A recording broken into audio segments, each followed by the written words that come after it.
Mr. President, is it true that we're going to give $450,000 to border crossers who are separated?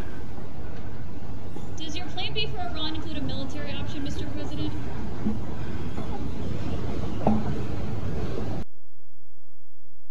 Well, I don't know if you heard, that was the rumor going around last week. I believe it was Wall Street Journal who broke that. Yes, there's a rumor they're going to give $450,000 to illegal immigrants. Joining me now to talk about that and many other things is the ranking member of the House Judiciary Committee and author of a new book I would recommend, Do What You Said You Would Do, Fighting for Freedom in the Swamp. Congressman Jim Jordan joins us today. Congressman, I would say that sounds so outlandish. There's no chance it could possibly be true, but that would probably be naive with how crazy these people are. Well, no, I mean, yeah, $500,000 for breaking the law, such a deal for American taxpayers. You know, the Democrats are looking to put amnesty in this big spending package for 8 to 10 million people who, you know, illegal immigrants who broke the law. And that's you know, crazy enough. But now it's like, oh, you can get not only amnesty, but we're going to pay you $500,000. Meanwhile, meanwhile, Americans, if you don't get this vaccine, you might lose your job. And you got what's now $3.50 gas and a host of other things that American citizens have to deal with. So this is crazy. But frankly, at this point, in the 10 months of this Biden administration, what haven't they done that hasn't been crazy? One more question on the illegal immigration thing, because I get questions about this all the time. I'm sure you do too. As you know, we have another huge migrant caravan coming our way. Yeah. This is clearly something that's not going to stop or slow down, because it didn't even stop in the summer months when it normally does because of the heat. Are we really stuck with 4 years of this? How many? What is that going to be? 4 or 5 million people by the time these people are done in the White House? Unfortunately, I think that's certainly the trajectory we're on. I mean, as you point out, every single month has basically been worse than the last, which tells you this is deliberate, this is intentional. And of course, the message they send is we're not going to build the wall, we're not going to keep the Remain in Mexico policy, and now we're going to pay people who break the law. If that isn't an incentive for people to come, I don't know what is. And then, of course, all the tragedies that happen, all the tough things that happen, particularly to kids and ladies along this trek. But the left doesn't want to talk about that. But yeah, this seems deliberate. This seems intentional to me.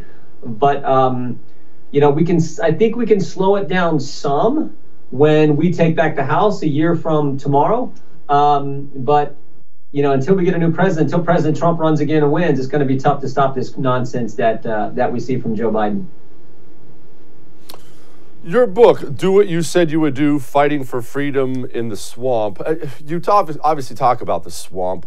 How did it get so bad there? Because what it seems like more than anything, on top of being broken, it just seems like they're so disconnected there from normal people. How did that happen when they're elected by normal people? Yeah, I think part of it is people get here and it's just easier to kind of go along and not fight back and not actually do what you told the voters you were going to do when you ran for the job, and frankly, why they elected you. I always say we make this job way too complicated. What did you tell the voters you're going to do when you put your name on the ballot? If they elect you, just go do what you said. But that doesn't seem to happen here. And now it's gotten so bad where the left, I always point out, one of my friends is former Congressman Dennis Kucinich, and he's an old school liberal where you could actually have a debate, where he actually believed in the First Amendment. You know, he gets his best shot, takes his best ideas, and we have a debate, and I'll do ours, and he's on the left, I'm on the right, and we're going to see what happens.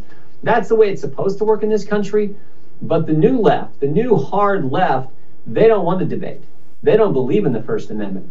They just say either do it my way, or you're a racist, you're no good, I'm going to attack you, I'm going to attack your family, we're going to cancel you. That is the part of the big problem here too. And so it's just a crazy environment. But what we need, I think, is Republicans who are willing to come here and, like I said, fight for what they told the voters they were going to do.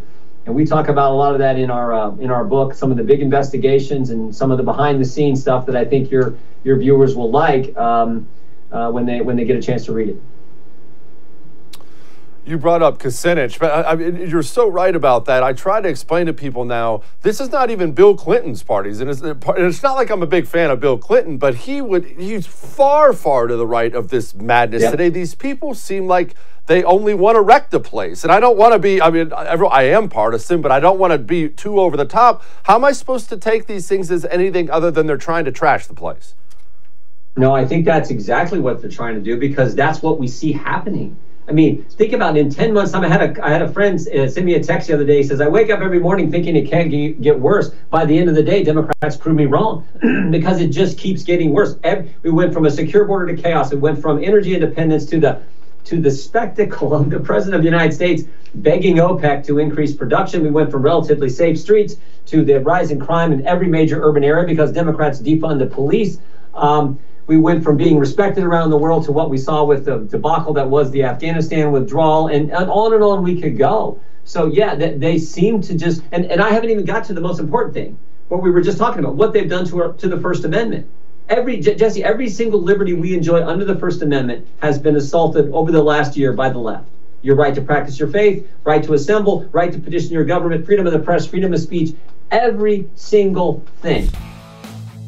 Hey, thanks so much for watching The First on YouTube. If you liked what you saw, go ahead and like and subscribe. You heard me. Like it, subscribe. You'll get a lot more of it and a lot more of me.